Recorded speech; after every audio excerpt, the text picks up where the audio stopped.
बरीच रात्र झाली तरी पण तुषार घरी परत आला नसल्यामुळे त्याचे आई वडील टेन्शनमध्ये आले होते. तुषार अद्याप घरी परत आला नाही म्हणून त्याची बायको पूजा चिंता करण्यासह परिसरातील नागरिकांच्या मदतीने त्याचा शोध घेण्याचे नाटक करू लागली. तुषारला फोन लावण्याचा प्रयत्न केला जात होता, मात्र तो फोन उचलत नव्हता. दिनांक 6 डिसेंबर 2024चा दुसरा दिवस उजळला तरीही तुषार घरी आला नव्हता.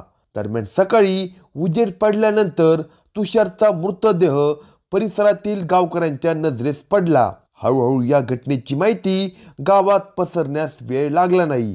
स्थानिक पोलीस पाटलांनी या घटनेची माहिती अंमळनेर पोलीस स्टेशनला दिली. या घटनेची माहिती समजताच पोलीस पथक घटनास्थळी दाखल झाले. घटनास्थळावर मैताजवळच दारूची बाटली, रिकामे ग्लास असे साहित्य पडलेले होते. दरम्यान घटनास्थळी पडलेल्या नागरिकांच्या चर्चेतून मयत हा मारवड येथील तुषार चौधरी असल्याचे पोलिसांना समजले. तुषारचा चुलत भाऊ मधुकर चौधरी यांना या घटनेची माहिती देण्यात आली. मयताची खात्री पटवण्यासाठी मधुकर चौधरी यांना घटनास्थळी बोलावले. त्यांनी तुषारचा मृतदेह निरखून पाहिला. हा आपला चुलत भाऊ तुषार असल्याचे त्यांनी पोलिसांना सांगितले. मयताची ओळख पटली असली तरी त्याचा मारेकरी कोण आणि त्याने तुषारला का ठार केले हा तपास महत्त्वाचा होता. पोलीस पथकाने आता घटनास्थळ परिसरातील CCTV कॅमेरे तपासण्यास सुरुवात केली. घटनास्थळ MIDC परिसरातील होते. त्या परिसरात मयत कुणासोबत, कसा आणि किती वाजता आला त्याबाबत CCTV फुटेजच्या आधारे अचूक वेळ आणि माहिती घेण्यात आली. रात्री 10:14 मयत हा मोटारसायकलवर डबल सीट बसून आला होता. त्यानंतर त्याच्यासोबत असलेला दुचाकी चालक एकटाच रात्री 11 वाजण्याच्या सुमारास अंमळनेरच्या दिशेने जाताना CCTV फुटेजमध्ये दिसून आल्यामुळे हा दुचाकी चालकच तुषारचा मारेकरी होता हे जवळपास निश्चित झाले होते. त्यानंतर अंमळनेर गावातील CCTV कॅमेरे तपासण्यात आले. त्यात हाच दुचाकी चालक धुळे शहराच्या दिशेने जाताना आढळून आला. त्यानंतर मयत घरातून नेमका किती वाजता निघाला ती वेळ तपासण्यात आली. अशा प्रकारे वेळेचे सर्व गणित समजून घेण्यात आले. त्यानंतर मयत तुषारची बायको पूजा आणि आई अशा दोघींची चौकशी करण्यात आली. या चौकशीमध्ये मयत तुषारची आई धाय मोकलून रडत होती.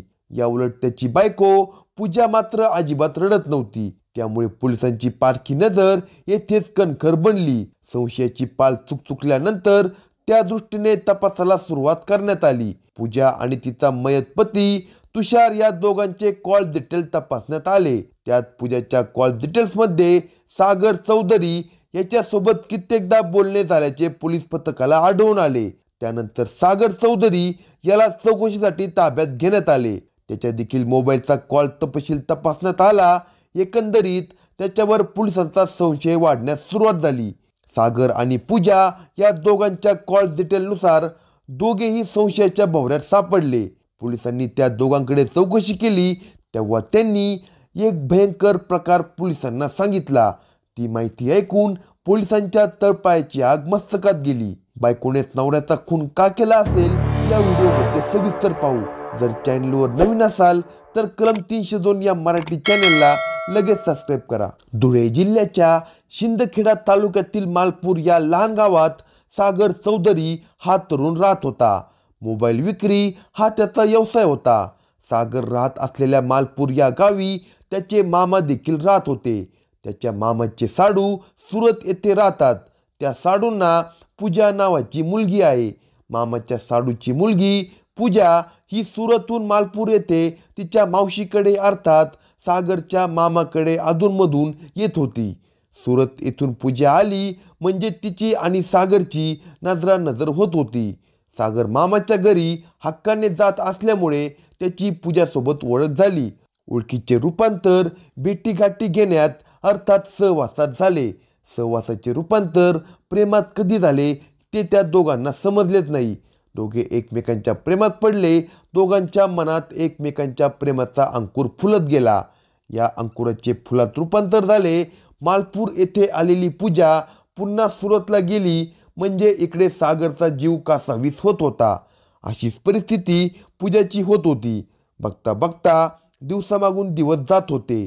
दरम्यानच्या कालावधीत पूजाचे अहमदनगर तालुक्यातील मारवड येथील तुषार चौधरी या तरुणासोबत लग्न झाले. शेती आणि प्लॉट खरेदी विक्रीचा तुषारचा व्यवसाय होता. आईवडिलांच्या मर्जीपुढे पूजाचे काहीही चालले नाही. तिला मुकाटपणे आई वडिलांनी सुचवलेल्या तुषारच्या स्थळाला होकार द्यावा लागला. लग्नानंतर पूजा सुरत येथून तिच्या अहमदनगर तालुक्यातील मारवड या गावी तिच्या सासरी राहायला आली. त्यानंतर काही दिवसांनी सागरचेही एका तरुणीसोबत लग्न झाले. काळ पुढे पुढे सरकत होता.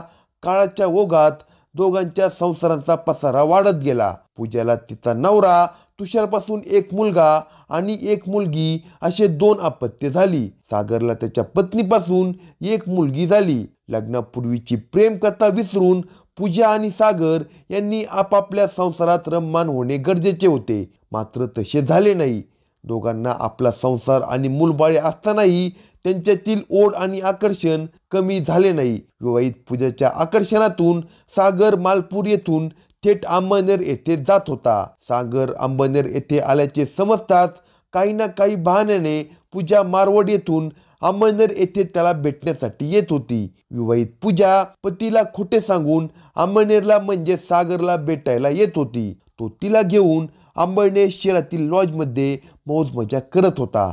सागर नेहमी अहमदनगर येथे जात असल्याचे बघून त्याच्या बायकोला शंका यायला सुरुवात झाली. त्यातून दोघा नवरा बायकोमध्ये वादाची ठिणगी पडू लागली. या वादातून सागरची बायको त्याला सोडून माहेरी निघून गेली. बायको सोडून गेल्याने एकटा पडलेला सागर आता विवाहित पूजाला पळवून नेण्याचा आणि तिच्यासोबत लग्न करण्याचा विचार करू लागला. पहिला प्रियकर आणि आता विवाहित असलेल्या सागरच्या प्रेमात पूजाही अखंड बुडाली होती. तिचा नवरा, संसार आणि 2 मुले यांचा विसर तिला पडू लागला. दिवस रात्र तिच्या नजरेसमोर सागरचा चेहरा दिसत होता. सागरलाही स्वप्नात पूजा दिसत होती. मात्र आपल्या प्रेमात पूजाचा पती तुषार अडथळा ठरत असल्याचे त्याला जाणवत होते. पूजाचा नवरा तुषार याला कायमचे संपवले तर आपल्या प्रेमातील अडथळा दूर होईल आणि आपण पूजासोबत पळून जाऊन लग्न करू शकतो असा कुविचार त्याच्या मनात चमकत होता. याबाबत पूजा व सागर यांच्यात मोबाईलवर नेहमी बोलणे होत होते. आपल्या प्रेमात अडसर ठरणारा नवरा तुषार याला कायमचे संपवण्यावर पूजा सहमत झाली. सागर आणि पूजा या दोघांनी मिळून तुषारला संपवण्याचा कुविचार केला. त्या दृष्टीने दोघांनी प्लॅन सुरू केला. अखेर 5 डिसेंबर रोजी तुषारच्या जीवनातील तो काळा दिवस उजाडला. त्या दिवशी सागरने सकाळी 9:30 वाजण्याच्या सुमारास पूजाला तिच्या मोबाईलवर कॉल केला. त्यावेळी तुषारला ठार करण्याबाबत पुन्हा एक वेळ दोघांची सहमती झाली. ठरल्यानुसार सागर मालपूर येथील त्याच्या विना क्रमांकाच्या मोटारसायकलने अहमदनगर येथे जाण्यास निघाला. रात्री 8 वाजण्याच्या सुमारास सागर अहमदनगरला आला. त्याने पूजाला फोन करून काहीही बहाणा करून तुषारला अहमदनगरला पाठव असा निरोप दिला. माझा एक नातेवाईक लग्नाच्या पत्रिका देण्यासाठी अहमदनगरला आला आहे. त्याला पत्ता शोधून देण्यासाठी तुम्ही अहमदनगरला जा अशी लाडीक विनवणी पूजाने तिचा नवरा तुषारला केली. पूजाचा नातेवाईक रात्रीच्या वेळी अहमदनगरला आल्याचे बघून तो त्याच्या भेटीला व मदतीला गेला. नातेवाईकाच्या रूपात काय बनून आलेला सागर हा अहमदनगरला तुषारची वाटच बघत होता. तुषार येताच सर्वप्रथम सागरने त्याला त्याच्या ताब्यातील मोटारसायकलवर बसवले. एका वाईन शॉपवरून त्याने एक बिअरची बॉटल खरेदी केली. पत्रिका वाटण्यापूर्वी आपण दारूची पार्टी करू अशी सागरने तुषारला ऑफर दिली. मद्यपानाच्या आमिषाने आपण यमलोकाच्या दारी जात आहोत याची पुसटशी कल्पनाही तुषारला आली नाही. तुषारने त्याच्या परिचयातील एका हॉटेलमधून मांसाहारी जेवण, पाण्याच्या 2 बाटल्या आणि पाणी पिण्याचे प्लॅस्टिकचे 2 ग्लास विकत घेतले. अशा प्रकारे दोघांनी 50-50चा खर्चाचा भार उचलत ओसाड जागी मद्यपान आणि मांसाहार करण्याचे ठरवले.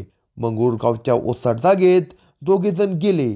या ओसाड जागी दोघांनी अगोदर मद्यपानास सुरुवात केली. अगोदरच तयारीत असलेल्या सागरने मद्य पिण्याचे केवळ नाटक सुरू केले. कधी गोड बोलून तर कधी हक्काने बळजबरी करून सागरने तुषारला मोठ्या प्रमाणात मद्यपान करण्यास भाग पाडले. तुषार आता शेवटचा घोट घेत असल्याचे बघून सागरने लघवीला जाण्याचा बहाणा केला. लघवीला जाण्याचा बहाणा करून सागर त्याच्या जवळून उठला. काही अंतरावर जाऊन सागरने एक वजनदार दगड दोन्ही हातांनी उचलला.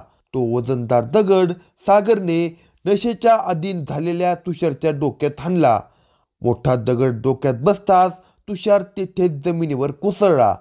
तुषार जमिनीवर कोसळताच सागरने पुन्हा तोच दगड उचलून त्याच्या डोक्यात हाणला. केवळ पूजेसाठी अंगात शैतान शिरलेल्या सागरने तुषारच्या अंगावर बसून त्याच्या कानावर बुक्के मारल्यामुळे तुषारची हालचाल कायमची बंद झाली. तुषार ठार झाल्याची खात्री पटल्यानंतर सागरने त्याचा मृतदेह एका खड्ड्यात कुणाला दिसणार नाही अशा पद्धतीने टाकून दिला. त्यानंतर लगबगीने सागर मालपूर गावाच्या दिशेने मार्गस्थ झाला. पोलिसांनी सागरला आणि पूजाला अटक केली आहे. अशाच नवनवीन क्राईम स्टोरी ऐकण्यासाठी कलम 302 या मराठी चॅनेलला सबस्क्राईब करा आणि आपल्या प्रतिक्रिया कमेंट बॉक्समध्ये कळवा.